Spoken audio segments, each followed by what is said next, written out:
Директор телеканала заплатит 100 тысяч за драку с бывшим членом «Авангард».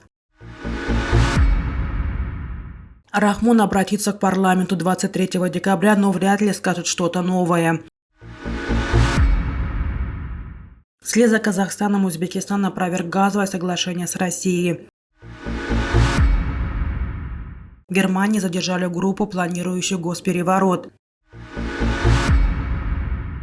Власти Беларуси намерены ввести смертную казнь за измену государству. Руководитель независимой телекомпании в Пинджикенте Синой Рустамзод оштрафован судом на 100 тысяч сомони за драку с бывшим представителем движения «Авангард». Сам Синой Рустамзод заявил, что суд признал его виновным в нарушении общественного порядка, назначил штраф в размере 1600 показателей и освободил из зала суда. Приговор был оглашен сегодня, 7 декабря. Ранее радио «Зоди» сообщило, что на Синоя Рустамзод по подозрению в хулиганстве завели уголовное дело после заявления бывшего активиста проправительственно-молодежной организации «Авангард» и сотрудника отделения Комитета по делам молодежи и спорта Пинджикента Бигзода Мухаммади. Отмечалось, что дело связано с дракой 9 сентября этого года. Якобы в этом инциденте Мухаммади пострадал и был унижен. Сам Синой Рустамзод говорил, что невиновен. По словам Рустамзод, в ходе следствия истец отозвал свой иск, в связи с чем суд лишь оштрафовал его за нарушение общественного порядка. 8-е совместное заседание Маджлиси Милли и Маджлиси Намоин Дагон Маджлиси Оли Таджикистана 6-го созыва состоится 23 декабря. Об этом сообщает Верхняя палата парламента Республики Таджикистан. Послание президента Таджикистана Эмомали Рахмона начнется в 8 утра. Обычно во время послания глава государства указывает основные направления внутренней и внешней политики, а также социально-экономическое развитие страны. Кроме членов Верхней палаты и депутатов Нижней палаты парламента страны, на заседание приглашены члены правительства, руководители министерств и ведомств, главы районов, городов и областей, сотрудники всех государственных учреждений, студенты и старшеклассники. Как обычно, сотрудники всех государственных учреждений Таджикистана послание главы государства будут слушать коллективно в вахтовых залах посредством ТВ и радио. Обычно текст обращения президента содержит в основном хвалебные речи о достижении правительства за годы президентства самого Рахмона.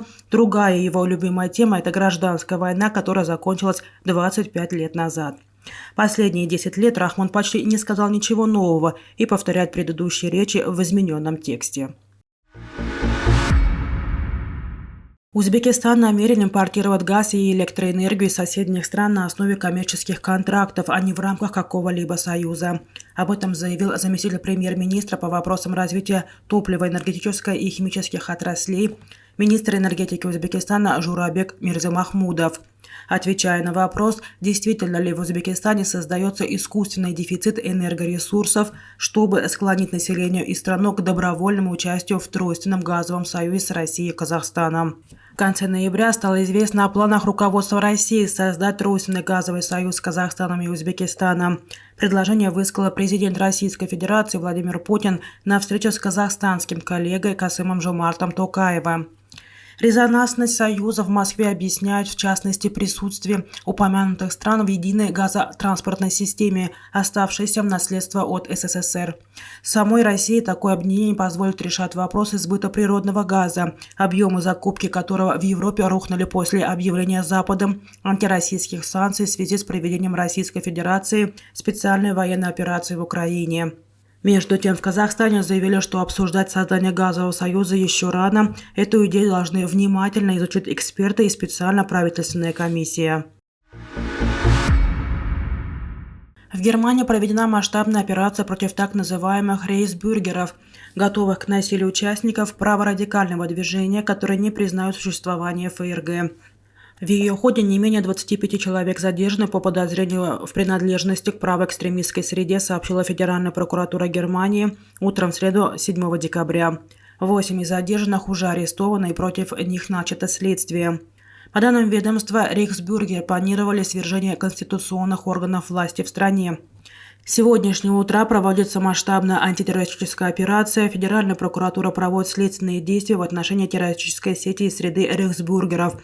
Есть подозрение, что на конституционные органы власти планировалось вооруженное нападение, написал министр юстиции ФРГ Марко Бушман в микроблоге Twitter. Власти Беларуси намерены ввести смертную казнь за измену государству. Соответствующая норма содержится в законопроекте об изменении кодексов по вопросам уголовной ответственности, принятой Палатой представителей парламента Беларуси в первом чтении, говорится в сообщении, обнародованном в телеграм-канале пресс-службы Палаты в среду 7 декабря. Согласно документу, смертная казнь может быть применена к должностному лицу или военнослужащему, изменившему государству.